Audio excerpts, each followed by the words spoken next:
সুধী ভক্তবৃন্দ, আজকে লীলা প্রবেশের পূর্বে আমি তো এসেছি অনেক দূর থেকে। আপনারা কেমন আছেন তা তো আর আমি জানি না। তাই মায়েরা, আপনারা সবাই ভালো আছেন তো? ও মা, ভালো আছেন? বাবারা ভালো আছেন?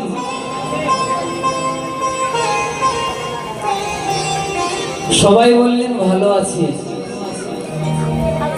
একটা প্রশ্ন জাগে, প্রশ্নটা করার সময় আপনারা বললেন যে ভালো আছি, কিন্তু এটা কি ভগবানের সাথে বেঈমানি করা হয়ে গেল? আসলে বাবা, একটু বুকে হাত দিয়ে বলুন তো, আমরা সবাই ভালো আছি নাকি? আসলেই বলুন, ভালো আছি? আমাদের সৃষ্টিকর্তা ব্রহ্ম সংহিতায় বললেন, ঈশ্বর পরম কৃষ্ণ সচ্চিদানন্দ বিগ্রহ, অনাদির আদি গোবিন্দ, সর্বকারণের কারণ। বাবা, আপনি যদি ভালো থাকেন, সেই ভালো রাখার মালিক কে বাবা?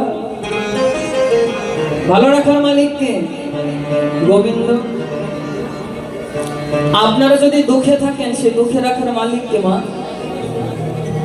মালিক কে? গোবিন্দ। আরেকটা প্রশ্ন হতে পারে যে কৃষ্ণ ভক্তরা কি কখনো দুঃখে থাকেন? আমরা সবাই তো কৃষ্ণ ভক্ত। দেখি কে কে কৃষ্ণ ভক্ত? সবাই তো কৃষ্ণ ভক্ত, তাই না? তাহলে কৃষ্ণ ভক্তরা কি কখনো দুঃখে থাকেন? বললেন না। যাহারা কৃষ্ণ ভজনা করেন, কৃষ্ণ ভজনানন্দের দেশে থাকেন, তাদের কখনো দুঃখ কষ্ট স্পর্শ করতে পারে বাবা? পারে না। তাই দেখুন, আপনারা এখন হরিকথা শ্রবণ করতে আসছেন, এখন কিন্তু আপনাদের কোনো দুঃখ কষ্টের জ্বালা যন্ত্রণা নেই, আছে বাবা?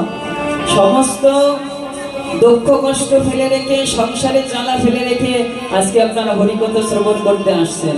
এ থেকে কি বোঝা যায় আপনাদের মতো সুখী কেউ নেই?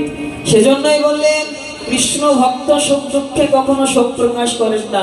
সুখেও যেমন, তার দুঃখেও তেমন। নিতাই গৌর হরি বল।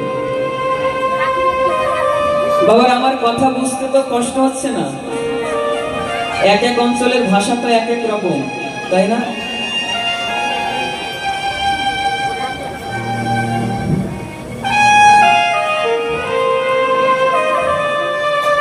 তাই আপনারা হরিকথা লীলা কথা শ্রবণ করতে আসছেন, কিন্তু বাবা, হরিকথা কৃষ্ণ কথা বলতে হলে কিছু জ্ঞান বিদ্যার প্রয়োজন আছে। প্রথমত বিদ্যা গুণ, দ্বিতীয়ত ভাষা জ্ঞান। এই বিদ্যা গুণ এবং ভাষা জ্ঞান থেকে বাবা আমি স্বসম্পূর্ণভাবে অযোগ্য জন। নাহি জানি কৃষ্ণ কথা। চৈতন্য চরিতামৃতে বললেন, একটু লক্ষ্য করবেন বাবা। চৈতন্য চরিতামৃতে কৃষ্ণদাস কবিরাজ গোস্বামীজি বললেন,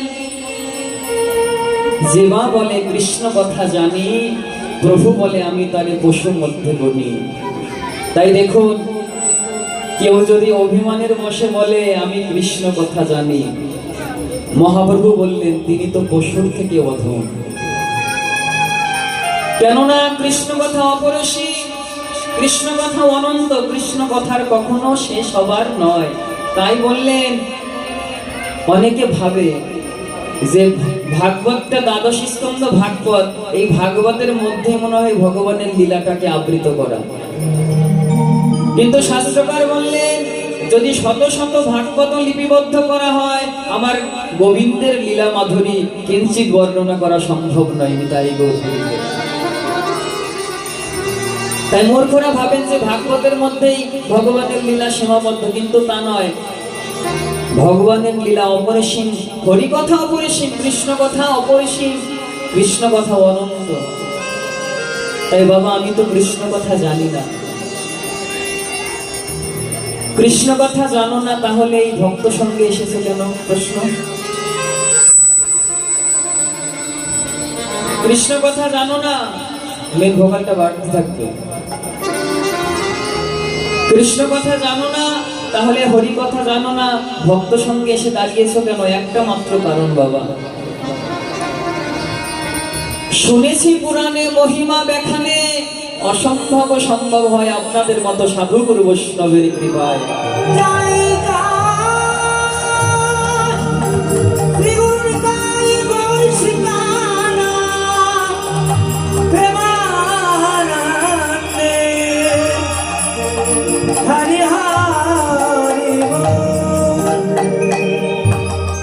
তাই মহৎজনের কৃপায় অসম্ভব সম্ভব হয়। তাহলে বাবা মহৎজন কারা?